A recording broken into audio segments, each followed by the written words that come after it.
everyone. Today we're going to talk about a crucial health number that honestly doesn't get enough attention, your diastolic blood pressure. We're going to break down 10 simple and really effective ways you can lower it, and we're starting right now. So, you know when you get your blood pressure taken and they give you two numbers? Right. Most of us, we kind of just focus on that top one, the systolic. But what about that number on the bottom? What's it really telling us about what's going on with our heart? Okay, so here's the simple breakdown. It's the pressure in your arteries when your heart is literally at rest, just refilling with blood for the next beat. You can think of it as the baseline pressure your entire system is under 24/7. And keeping that baseline nice and low, that's absolutely crucial for your long-term health. This quote, wow, it really hits home, doesn't it? There's a reason they call high blood pressure the silent killer. Because most of the time, there are zero warning signs. You can feel perfectly fine. And that's exactly why understanding it and managing it is so important. So here's how we're going to tackle this. First, we'll get into why this silent number matters so much. Then we'll dive into the big lifestyle foundations, the powerful little habits you can build every day, the medical toolkit that's available, and finally, how you can track your own numbers right at home. All right, let's start with the why. Why are we so focused on this silent number? Well, when your diastolic pressure is consistently high, it means your arteries are under constant strain. And over time, that strain can lead to some really serious stuff like heart disease and stroke. It's a critical indicator of your overall heart health. Okay, so where do we even begin? Let's talk about the foundational lifestyle changes that can give you the biggest bang for your buck when it comes to your blood pressure. First up, and this is a big one, your diet. The evidence is super strong for approaches like the DASH or Mediterranean diets.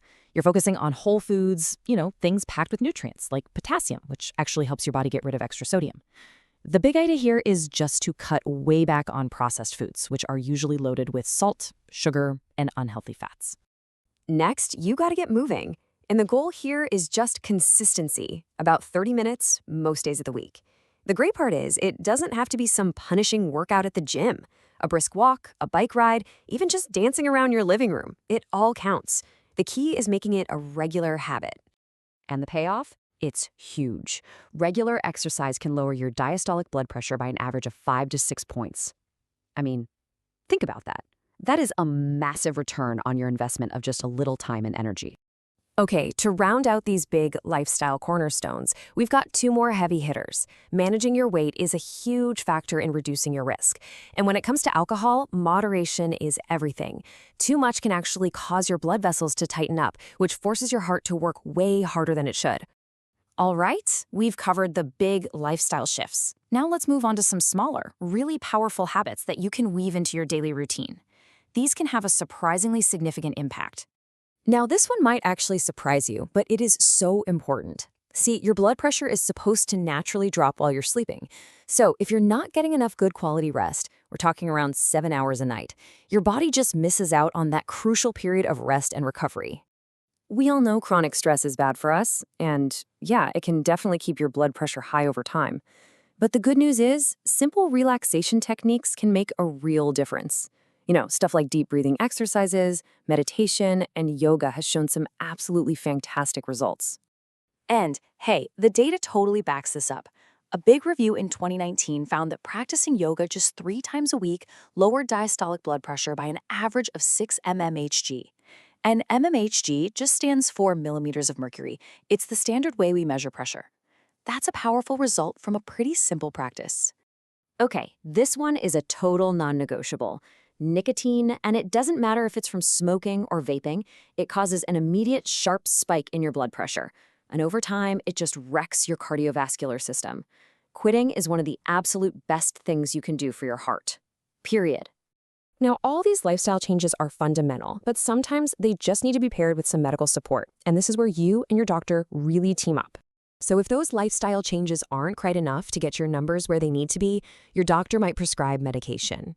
You might hear about things like ACE inhibitors, which help relax your blood vessels, or diuretics, sometimes called water pills, that help your body get rid of excess salt and water. Whatever the prescription is, the most important thing is to take it consistently. That's how you get the full benefit.